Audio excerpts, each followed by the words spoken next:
Welcome to Profit First Beyond the Book, a podcast that takes you beyond the book with Profit First. Brought to you by Tim, Duncan, and the rest of the Profit First Professionals UK and Ireland team.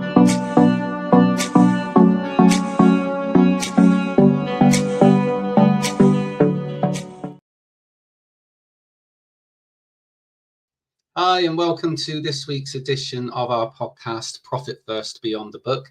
I'm Tim Seymour, co-founder of Profit First Professionals UK and Ireland, a master license holder, along with my business partner, Duncan Lloyd, and business partner to Mike Michalowicz. So I'm going to talk to you today about the birth of Profit First. So I'm going to share some of Mike's story. Now, if you've read Profit First, the book, you may have already read this story. But it may be a while since you read the book. You may have forgotten. And you may not have read the book yet. So Mike Michalowicz was a very seemingly successful businessman. He had built up and sold 2 multi-million-pound businesses. And after he sold his second business and received one of his first installments, the checks, for the payments of the business, he bought 3 cars. So I think one of them was a Dodge Viper, a car that he'd always wanted. There was a Range Rover and a BMW. He also rented a house in Hawaii for 3 to 4 weeks to take his family away, because he thought, this is this new lifestyle. This is how we're going to live our life now. Everything's changed. I've made it. And Mike talks about a lot of this came from pure arrogance. That he had built his companies up by selling more and selling more and selling more. He was very successful in the way that he was able to sell them, but he hadn't figured out how to look after the money that the business had produced for him. So he went about quite quickly buying things. So like I said, there was the rental property in Hawaii for a holiday. There were cars. And then he became an angel investor and started to invest in lots of different companies. Without probably a lot of thought going into this, he just started throwing money into these businesses and investing, thinking it was bound to work because he was a part of it. And about a year later, it was actually on Valentine's Day, and Mike can remember having a phone conversation with his accountant, Keith, who rang up to say, I've been looking at your accounts, I've sorted everything out, got everything up together, and I've managed to keep your tax bill fairly low. So your tax bill this year is $28,000. So Mike says that when he heard that number, he had a sharp pain in his chest. And I think it put the fear of God into him, that maybe he was having a heart attack, maybe it was complete fear, maybe someone had stabbed him. But it was that feeling of, oh my word, I've got a tax bill. It's $28,000. I've not got that much money. So Mike says that at that moment in time, he could probably get together $10,000. And if he did that, he had no idea how he was going to pay the mortgage on his house the next month. So this was a really, really serious situation, having sold 2 multi-million-dollar businesses, to suddenly find, not so long after, a year or so after, that all the money's gone. And the life he'd been living, it was done. There was no more money unless he started to make money again. But the reality of this was such of failure that although seemingly from the outside everybody thought he'd made it, he told everyone, this is how great this is, angel investor, I'm going to be fantastic at this, it's all going to work. The reality was the money had gone. So Mike went home, and he sat around the dinner table with his family. It was Valentine's Day, a time for love, and Mike is very open that there was a lot of love in his family as well, of course. But he couldn't find the energy to hide the fact that he was in trouble. And his wife, Krista, could tell straight away and sensed something was wrong. So she asked him what the matter was. and Mike broke down. Understandably so, given the circumstances. He felt ashamed of himself and he felt a failure. And he explained that they were broke, things had gone wrong, and there was no more money. And he was worried about paying the mortgage and how he was going to cover the tax bill and what was going to happen. At this point, his daughter jumped up and ran off upstairs to her bedroom. Mike's instinct was, upset my daughter, which made him feel even worse, of course, as any father would. But what happened was, she walked back into the room with her piggy bank. She placed it on the table in front of her dad and said, "It's okay, Daddy, you can have my money." Now, Mike has shared this with me before when we've spoke to Mike on podcasts and when we spoke to Mike personally when he's been over at our events at ProfitCon. But he's always very clear with how he felt at that moment.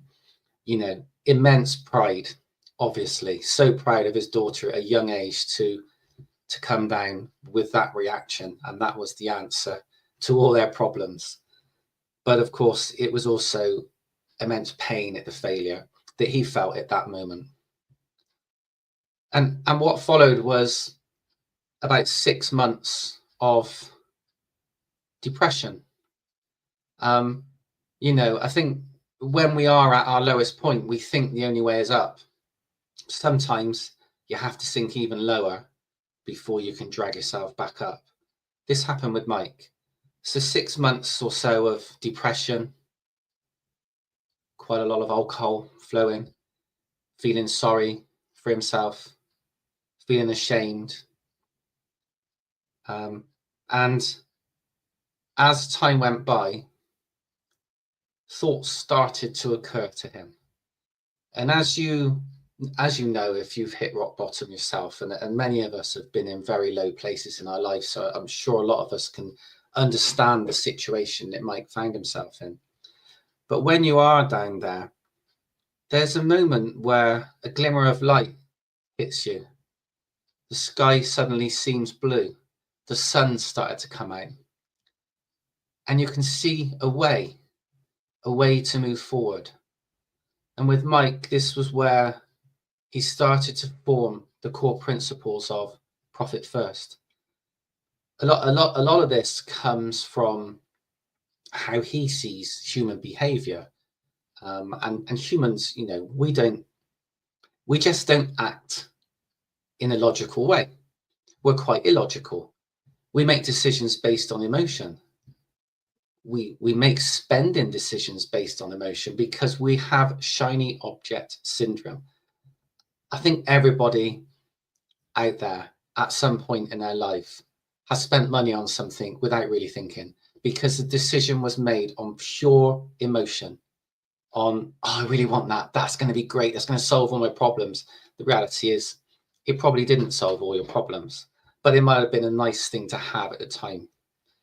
Well, with human nature being that way, and with the way that we make decisions from an emotional aspect rather than a logical aspect, Mike decided to reflect on this from a business perspective and thinking back about his own business and how he had grown businesses really quickly, how he had realized how he could sell and how he could bring the money into the business, but how he hadn't been able to learn to keep hold of the money. And the answer at the time to him was to keep selling, sell, and everything could be all right. Once I make that next sell, everything will be okay. The reality is you spend what you bring in. So if the money's there and the money's coming into the business, you spend more. So, and we spend through emotion, not through logical thinking. So Mike was starting to think about what this looks like from an accounting perspective and a financial perspective. And he thought back to the conversations, you know, with an accountant, and he spoke to lots of friends, of course, as well, who run businesses, and had lots of conversations about how, and we've spoke about this a lot before, of course, on this podcast, how when you get to the end of the year, submit your accounts to your accountant, and they come back to you later on down the line and tell you that you've made a profit, and here's your tax bill. Very similar to Mike's conversation on Valentine's Day back all those years ago, when Keith, his accountant, told him he had a $28,000 tax bill. I have to remember to keep saying dollar, not pounds. I'm so used to saying pounds, obviously. So reflecting on this is Mike's story. It's in dollars. I need to remember that. So I'm doing well so far. Bear with me. So how can we not allow that to be an annual event? Because that's what it feels like. Going to see your accountant, delivering the paperwork as it was back then, and then waiting for the bad news to come that you'd made a profit. How can profit be bad news? But it was, because you knew that making a profit meant you had a tax bill and you didn't have the money saved up. So Mike decided profit should become a habit and not an event. But how could that happen? How could profit become a habit? And so it became quite clear. When you think of the standard GAAP accounting formula of sales minus expenses equals profit, it became quite clear to Mike that that meant that profit came last, and profit then becomes an afterthought. So what would happen if we flipped the formula? In essence, of course, the equation, the result is still the same as a mathematical calculation, but the behavior aspect completely changes. So he changed the formula to sales minus profit equals expenses. Suddenly expenses comes last, doesn't it? And profit becomes just after sales. So sales is first and foremost, but as soon as the sales happen and the money comes into the business, you take your profit. And that's where your profit first came from and where it became born. From all the pain that Mike went through after feeling such a failure, going through depression, drinking, etc. It's like a phoenix rising from the ashes, because from that, he created Profit First. And of course, then he wrote the book. And once the book went over to the editors, and I think there might have been a team of editors at that time, to go through the process and, of course, to check everything before it went out to be published. One of the editors came back to Mike and said, "This is fantastic. Who do I speak to guide me through this process?" And Mike said, "Well, what do you mean? It's in the book." And the editor said, "Yeah." He said, "I need someone to show me how to do this. I need someone to guide me. And most importantly, I need someone to hold me accountable to making this work. Because otherwise, I won't be able to keep up with the habit. I won't be able to create that habit without some accountability." And that was when Mike had the thought, okay, so we need to create some Profit First professionals, some people that are certified in the art of Profit First, people that go through training and have the license and the education and the knowledge to be able to share my intellectual property of Profit First. And so Profit First Professionals was born not long after. So the book now, Profit First, I think it's had over 1.4 million people have bought the book and read the book.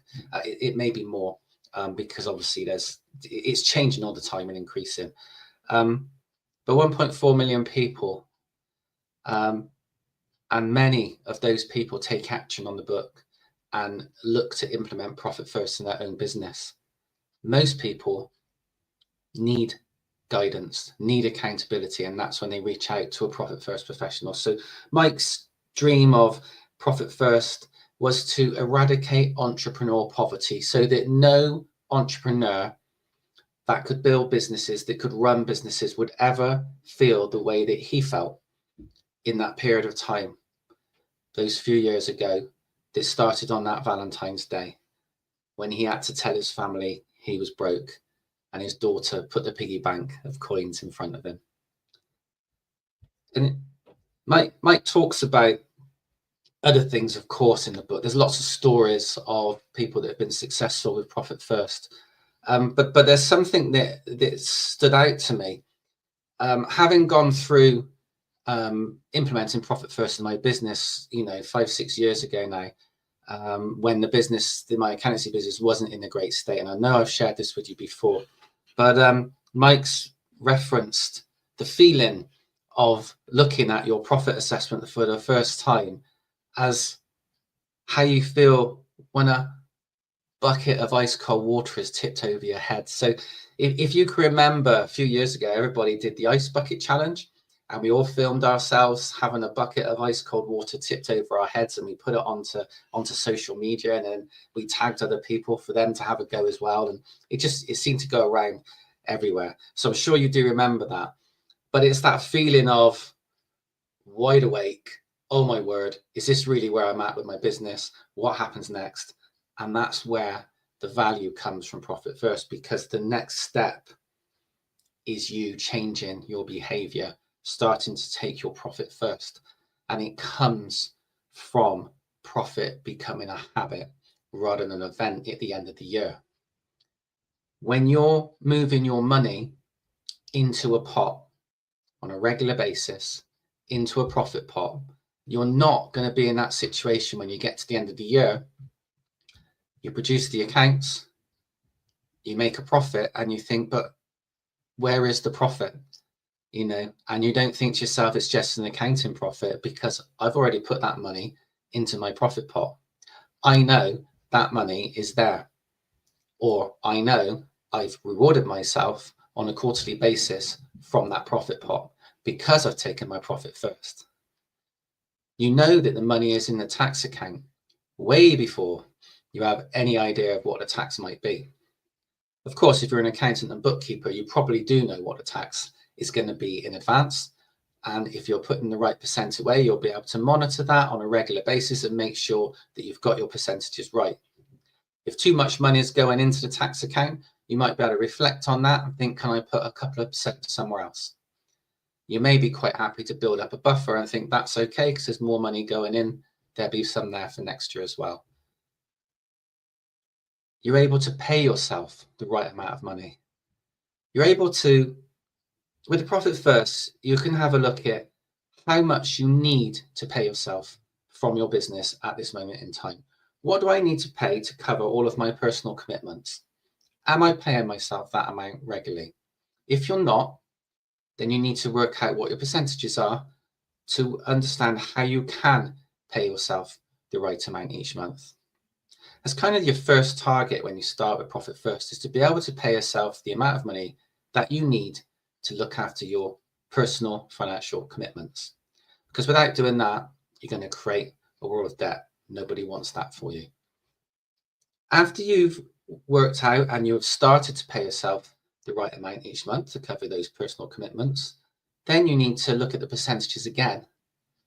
What is it you would like to earn on a monthly basis? What would make you comfortable?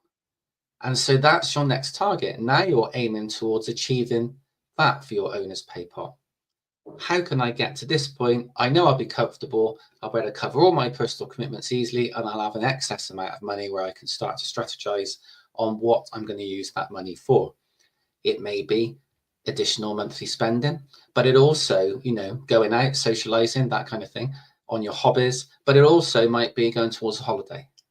There might be an element going towards a house. There might be an element going towards children's school fees, university fees, etc., etc. There's so many things we could discuss from. Once you've calculated that figure and you get to that figure, and so you're starting to live a much fuller life, a much more enjoyable life, much more relaxed life from a financial perspective, now you can think about what your long-term objectives and outcomes are. This is where we think of the dream holiday, the holiday of a lifetime. the house, the dream house, paying off your mortgage, buying your first house,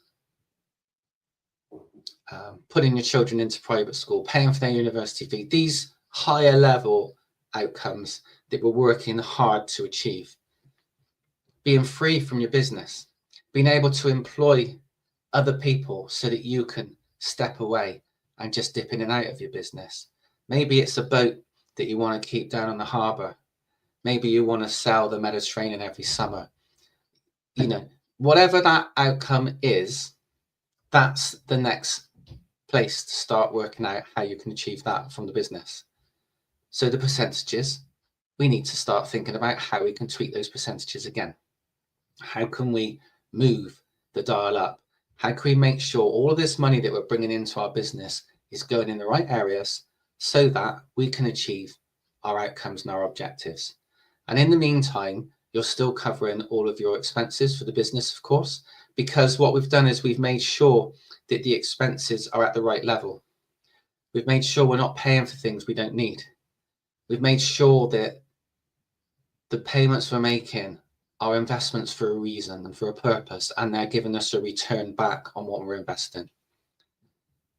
So I wanted to share that with you today, but I wanted to really kind of focus on Mike's story and how Mike, you know, kind of came up with the concept of profit first from a really dark place to a glimmer of light shining through with the sun coming through and the blue sky to that light bulb of profit first and what it can do and how he could help people. His mission since that moment has been to eradicate entrepreneurial poverty. There's one of his, so when Mike was blasé with his money and he was being an angel investor, there is one business that did make it. The other businesses, unfortunately, didn't get through. But there's one, and the guy who runs it, his name is Paul Scheiter, I believe. I'm not sure if I've pronounced that right. But he has survived and he's managed to keep going with his business. And I think he's thriving now, having then implemented Profit First into his business, of course, with Mike's help and support. And he has this theory when he needs or thinks he needs to buy something for the business, he says to himself, just one more day. And Mike went on a trip to visit him, and he picked him up from the airport. And when he was at the airport, he said, I need to go to the electrical store to pick up some electrical store to pick up some goods for the office. Mike said, okay. And I think it was the business trade depot, something like that. And or home depot. Anyway, he drove straight past. They went. Next day, they were going off visiting somewhere else and having a little, look around. And he went past the store again and didn't go in. And Mike said to Paul, you not going in to get the electrical goods you need for the office? And he smiled and said, just one more day. And this continued. And Mike stayed with him for a week. And at the end of the week, as they were driving to the airport, they went past the store again. And Mike said to Paul, why? I don't understand. You told me at the beginning of the week that you needed to get some electrical goods. But every time I've asked and every time we've gone by, you've said just one more day. And Paul said, that's what I do. And he said, if I don't need it today, I probably don't need it tomorrow. And I've now come to the conclusion after a week that actually I don't need it at all and I can manage without it. And this is so invaluable as a story, as a true story of how Profit First recreates your mindset around money. The emotional feeling of, I want this stuff for the office, I'll go and get it. Boom, done. 2, actually, I'm going to think about this. I'm going to give myself another day because I need to think about where it fits into my operating expenses percentages. I need to think about whether I can really afford it. And I need to think about whether I really need it and what it's actually going to do for me. Is it going to serve a purpose that I really need? And I think Paul came to the conclusion that he didn't actually need it. It just was a nice to have rather than a really need to have it so that I can do something with it and it can help me bring revenue into the business. So there's an episode here on mainly based around Mike's story, with an element of obviously adding in some of the profit first knowledge from my perspective. But I really wanted to focus on Mike and share how Mike came about in his world of business to create Profit First, briefly about what that means and how it works, and also a story from one of Mike's business friends that he's worked with and he invested into. I hope you've enjoyed that. It's a different kind of episode again, and I'm trying to change things up so that we all get to learn different things from our podcast. But I just want to say thank you very much for joining me. And of course, if you're interested in learning more, if you're a business owner that would like some help from a Profit First professional because you want to implement Profit First into your business, go to our website, profitfirstuk.co.uk. You can find a tab there for Find a Certified PFP. You can fill in, I think there's about 4 or 5 questions, give us a little bit of information on what you're looking for, and then we can put you in contact with one of our certified Profit First professionals who's best suited to serve you and to help you and to give you some information. If you're an accountant, a bookkeeper, or a financial coach, and you want to learn more about becoming a Profit First professional and using the Profit First strategies with your clients, head to profitfirstuk.co.uk. There's a link to go to the wait list where you can fill out a form and we can schedule a call to have a chat and see where you're at, see if you're suitable and you're a fit to come and join us at Profit First Professionals, or maybe you might be more of a fit to come and join us in the Profit First Pathway, which is a free group. And in the Profit First Pathway, we introduce you to the concepts of Profit First. We have various challenges that we do throughout the year. And we also have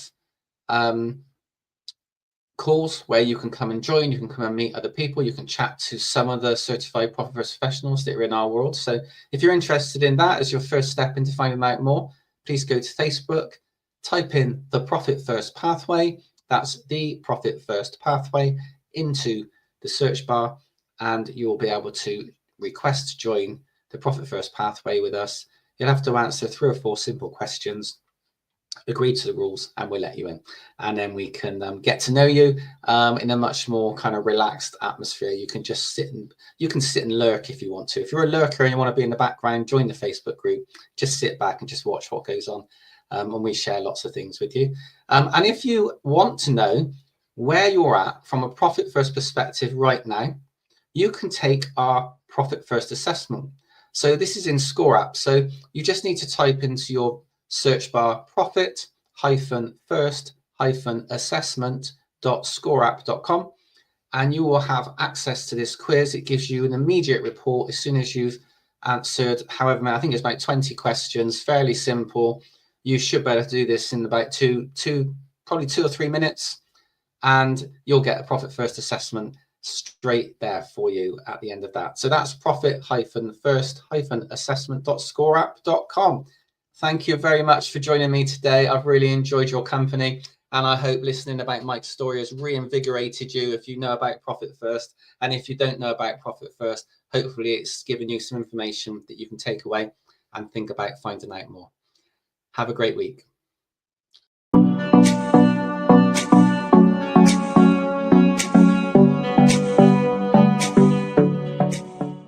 Thank you for joining us on our podcast today. Profit First Beyond the Book was brought to you by the Profit First Professionals UK and Ireland team. If you'd like to find out more about Profit First or becoming a Profit First professional, head to our website, profitfirstuk.co.uk.